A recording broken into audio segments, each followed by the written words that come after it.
there. I'm Jim Glover, that branding guy for Once a Day Marketing. Today is Digital Friday. I know you've got another exciting weekend planned, but you can finish this week up strong by looking at a social media tool called Twitter. Now, many of you probably are using Twitter. You've heard of Twitter. Maybe some of you have accounts and you're not necessarily using it to the full extent yet. We're just going to talk a little bit about Twitter and how it can be a great tool for creating awareness in the marketplace. Now, what is Twitter? Well, it is another powerful social media tool, much like LinkedIn, which we've discussed, and Facebook. But it allows you to send out what are called tweets, 140 character announcements. It can be anything you want as long as it's 140 characters. Now, what you can also do is you can use Twitter to find people you want to follow who might have interesting content that you'd like to get tweeted on. And then other people follow you because they are engaged in your content. So it becomes a way of following and being followed. You can also do other things. You can create lists, for instance, of all sorts of people's tweets that you like.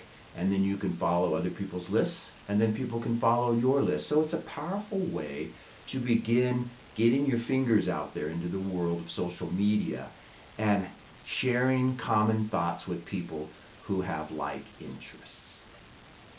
Think for a moment of what might make good Twitter content.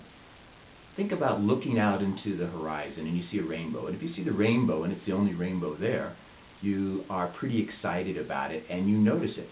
But now think about looking out again, and if there were a million rainbows out there, how are you going to pick the one that's interesting to you? It's very difficult. Same sort of approach when it comes to your tweets and Twitter.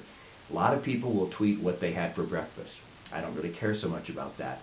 But I do follow tweets that tend to align with my thinking and my interests. And so if you're trying to target a particular customer, then if you can create a tweet of interest to them, they're more likely to follow it. It could be something that is original content, and again, it has to be short as we previously discussed, or you can pass through somebody else's content that you think it's a good idea. You might be recognized as somebody that really is able to find something relevant and pass it on to your followers. So it is important to think about Twitter in some capacity as a marketing tool for you. I believe if you spend the quality time, you'll figure out clever ways to engage new customers and to share information about your company. In fact, you can look me up on Twitter, Once a Day Marketing, and follow me, and I will in turn follow you. In the future, if you're looking for some branding support, please contact me to discuss a one-on-one service engagement. That information can be found at the end of my tip. I'm Jim Glover, that branding guy for Once a Day Marketing, and we'll see you next time.